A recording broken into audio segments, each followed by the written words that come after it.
Padma Vibhushan, Justice M.N.Venkatachalaiah is known for his contributions to the promotion and protection of human rights. He is the patron of Judicial Foundation. Even today, every working moment of his is filled with passion, a keen pursuit of improvement and perfection. Sir, I request you to deliver presidential address. Justice M.N. Venkatachalaiah.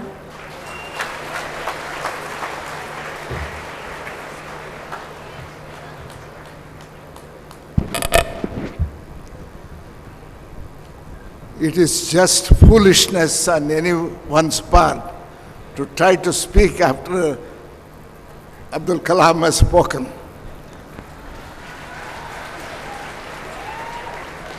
Revered Swamiji, Sri Siddhalinga Swamiji, esteemed former President Dr. Abdul Kalam, professors, students, respected invitees, ladies and gentlemen. I used to go to the Himalayas every year seeking company of saints, yogis, and philosophers. My wife once told me, the greatest yogi and the greatest saint is just close by in Tumkur. Why don't you go there?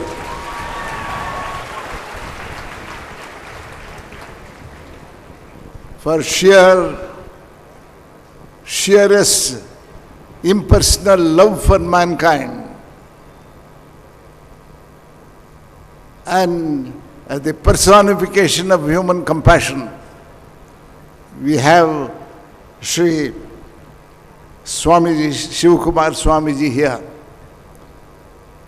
When Professor Channabasappa asked me, before he invited me to be here today, before he could withdraw the invitation, I grasped it. I told him, it will be my privilege to be here.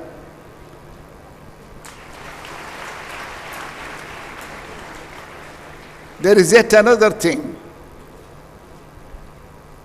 Abdul Kalam Sahab, I've had the privilege of knowing him for over 20 years.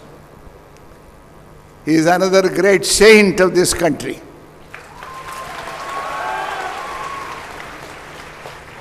You have just now heard the most inspiring speech that any young man in any part of the world could expect to be treated to. He gave you, in a nutshell, our civilizational problems and hope as the greatest solution, technology, knowledge and science as the most liberating factors of human existence. I want to tell you something about Abdul Kalam Sahab himself. If I had asked his permission, he would have refused. Therefore, I mustered the courage to mention something. I was asked to release a book written on him by no other than his own private secretary, a senior IAS officer. He asked me to release that book in Delhi. Of course, I was very happy to do that.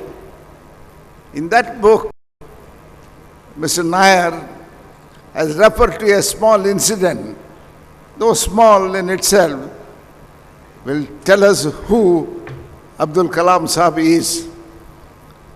Usually, on the 15th of August every year, the President holds a party to all the dignitaries of the country. I've attended a few of them, and on that particular occasion, it was terribly raining for 3 days before the 15th of August. It was pouring cats and dogs. And the meteorological department said that it would continue for another 3 more days, and you can't hold, this party is held in the open, in the Mughal gardens of the Rashtrapati Bhavan. That's one of the most beautiful places in the world. And generally the arrangements are carried out by the military. And the military people put their heads together and wanted to know how they could still hold the party. So some military brain suggested that they should muster 2,000 umbrellas for the function, so that people can stand in the shade of the umbrellas and participate in the party. And Nair gently went to the president and told him, sir, that the meteorological department has told us that this rain will remain unabated for 3 more days, and we propose to garner 2,000 umbrellas for the purpose. In his own quiet way, President Saab told him, I have spoken to somebody at the top, and the rain would stop for 2 hours.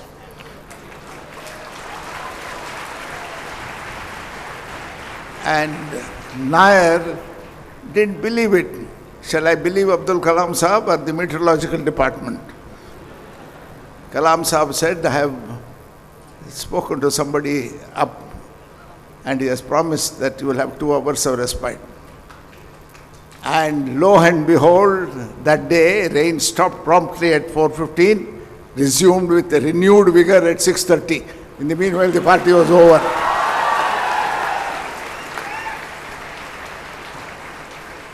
That is Kalam Saab for you.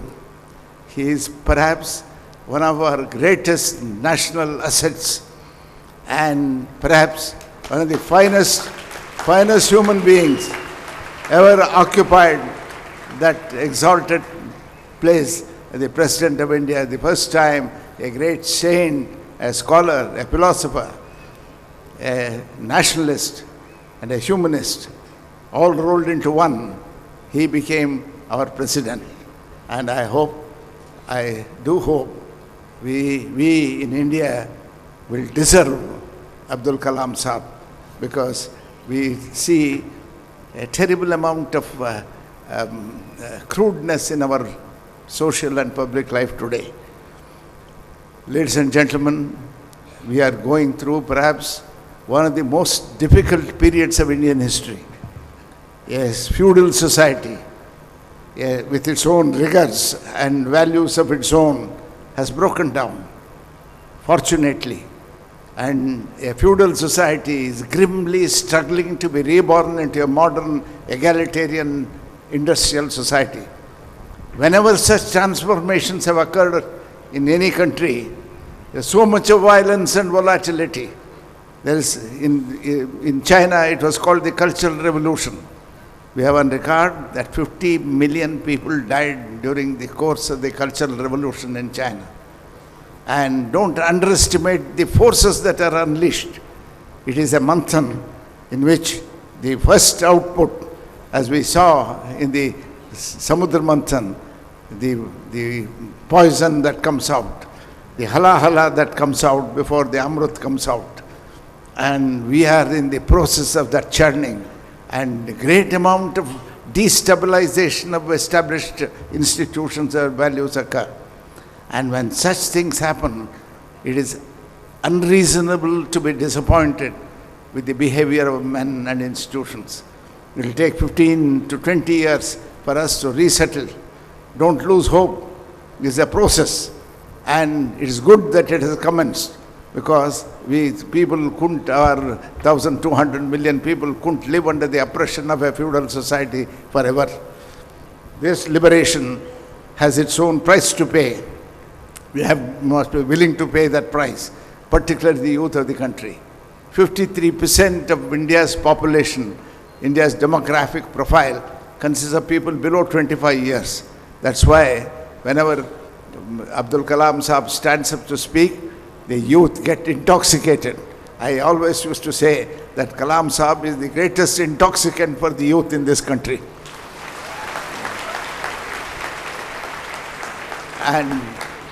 This intoxication is God intoxication. A kind of, this is the highest religion. Highest religion is service to fellow men. And this is perhaps the highest service that you could do, is to make us rational, take things with hope, and handle the forces of change with imagination, with a constructive, positive thinking. This century, 21st century, will be the most explosive and stunning century in terms of science and technology. Somebody said, if 20th century was 100 years of science, 21st century will be 20,000 years of science. The growth of science and explosion of technology will be 200 times. That is, 200 into 100 will be 20,000. And it will be 200 times the development that we saw in the 20th century. It's very difficult to absorb the consequences. Combined with it, we have globalization, the intermixture of cultures which are incompatible with each other. The free market economy can produce a great amount of wealth, but it can produce also great amount of inequality. And in the scale of 1 to 10 in the globalization, we have not even reached this stage 2. We have yet 8 stages to go up. And you must know what kind of forces that are unleashed when the free market economy has a free play. This is a very difficult thing, but a necessary thing. And the third is, when a new source of energy is introduced into the economy, great volatility occurs, particularly when there is a demographic explosion. Since we became free in 1947 till today, we have almost added 1 billion people into India's population, nearly 1 billion people. Nowhere in history such changes we have seen. And a feudal society couldn't bear the burden of this kind of transformation. That's why we see so much of cynicism, so much of hopelessness, so much of violence in society. This is nothing compared to what we saw in other countries. And this is because this kind of restraint and the process otherwise violent is because of the blessings of Swamijis like Sri Shivakumar Swamiji. The kind of social service that he has done, the kind of concern that comes out of an impersonal love for mankind. And in a place where there were so many backward students aspiring for advancement of their career, he started an institution just for the love of people. It's not like the commercial ventures that we see today. And the greatest philosophy is the greatest service to the poor. Vivekananda said, my God is my God the poor, my God the wicked, my God the wretched. The gods that Vivekananda put before us was the poor, the wretched and the wicked. That is humanity. And this is something which is extraordinary. And technology today, 21st century, just now we had a glimpse of the great integration of knowledge. 2,500 years ago, a great philosopher, Thales of Miletus, he said, if you study subjects insularly, watertight compartments of psychology, physics, mathematics, chemistry, you build knowledge, you won't build ability. Unless these subjects, these sources of knowledge, streams of knowledge, converge, and unless they converge, you don't build ability, you build knowledge. Science is knowledge, technology is ability. How to convert science into the service of mankind is through technology. Today, President Kalam Saab gave you a simple solution how we should approach this subject. I am so inspired by his talk. I think it's one of the finest speeches I have ever heard on issues concerning human advancement. For example, you see, we have problems in agriculture today. India has arable land which is less than the arable land in China. China is a larger area of territory, but its agricultural arable land is less than India's. They produce 510 million tons of food and consume all of that. We produce 260 million tons of food. 90 million tons of it are wasted in storage to rodents and other destructive processes. 90 million tons of food is equivalent to the nutritional requirement of 500 million people. And what is important is post-harvest technologies to preserve food and add value to it, value addition at the production stage. And thereby we can mitigate suffering of people, starvation of people in a great measure. I think agricultural scientists are struggling to find out ways. We don't have warehouses, cold storages, we don't have technology in the villages to develop it. This is something which is perhaps the most important thing.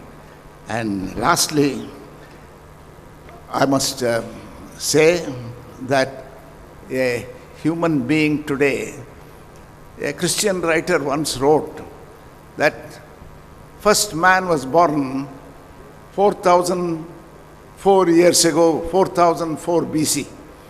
That means 7,000 years, 6,000 years ago. The Christian author wrote, he also told us the date of birth of Adam, the first man. That was on a Friday, 9 o'clock in the morning, in the month of April or so, in 4004 BC. Somebody said man was in existence for thousands of millions of years. He has evolved. But it is not a historical prediction, it was an allegorical statement. The new human being, the Homo sapien that emerged on the earth, was totally different from his ancestor, the Neanderthal man. 40,000 years ago, the genetic man was the same genetic composition as the present day human being, the Homo sapien. And Tattersall, who was the curator of the American Natural History Museum, wrote a beautiful piece saying, this allegoric statement says how 6,000 years ago the civilized man, the Homo sapien, shaped himself. 40,000 years ago, man had the same genetic composition. And between a fish and a smaller animal and a human being, the difference is only a handful of genomes, the handful of genetic material. But the difference is so much. And today, this is a new civilization. And I want to ask our young people, have you ever traveled in a spaceship? A spaceship that rockets around the sun. Everybody says it's a foolish idea to suggest a student of Siddhganga Institute of Technology to say that he has to be asked a question whether he is in a spaceship. A spaceship is a small shuttle that takes you all around the space at a great speed. But I'll tell you a spaceship which has sunshine in it, which has rain in it, food grown in the shuttle itself, and that is the planet Earth. It moves around the sun at 1,000 miles an hour, and 1,000 miles an hour it moves around. We are all in the ship in the spaceship, and our captain is Abdul Kalam Saab. We have rain. We grow our own food in this spaceship. And as it turns around this sun at 1,000 miles an hour, it also revolves around itself every 24 hours. If the speed is a little more, seasons become oftener. Speed is a little less, season becomes longer. And if it doesn't rotate on a bend at 23 degrees on itself, night and days would be different. And this beautiful spaceship we are in, and we are fighting for possession of land inside this spaceship, which is something unimaginable. We are all passengers, we eat the same food, we live the same life, we are brothers and traveling in a spaceship. Nobody fights in a spaceship for any right of his own. It's an exciting human adventure. And this excitement of an idea that we belong. We have one of the most beautiful experiences in the universe. We sit in it, move around, see the moon, sunrise, sunset. If the sunrise happens once in 1,000 years, you'll get 1,000 rupees ticket to buy and watch it. It happens every day. If that sense of wonderment is the beginning of invention, Vismayo Yoga Bhumika, that is the foundation for every kind of research or imagination that you could start with. And this is a country where this transformation, which would have been violent and witnessed with bloodbath and human sacrifice, human lives, will perhaps, hopefully, be less violent than other countries have seen.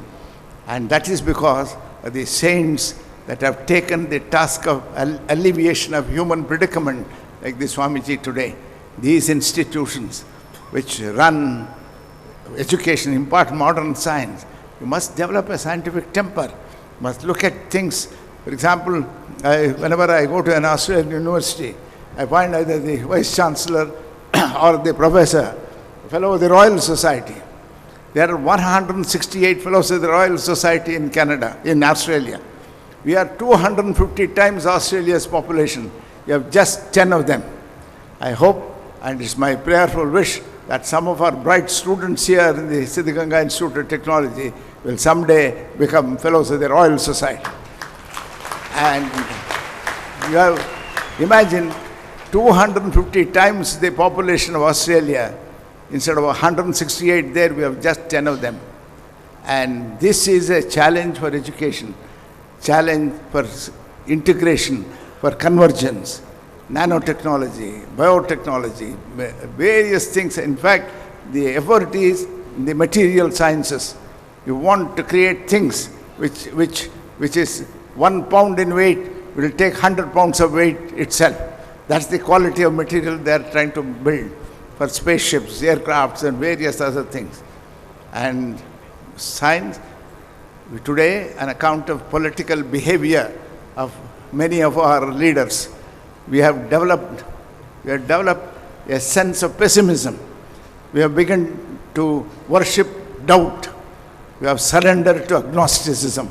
And this spirit can be dispelled only by a few addresses by men like Abdul Kalam, who can re-inspire our youngsters to achieve what is possible in their potential.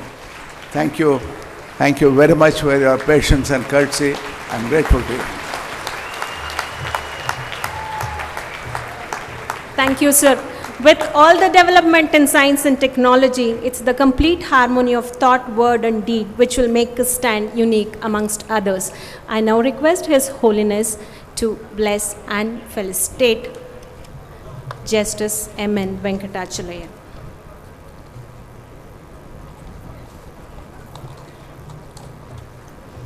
The source of all bliss is the dedicated performance of duty. Truth, honesty, integrity, dedication, simplicity, courage, commitment, endurance has been the attitude of Honorable Justice M.N.Venkatachalaiah. He discovers his joy in the precision and perfection of the work that he turns out every day.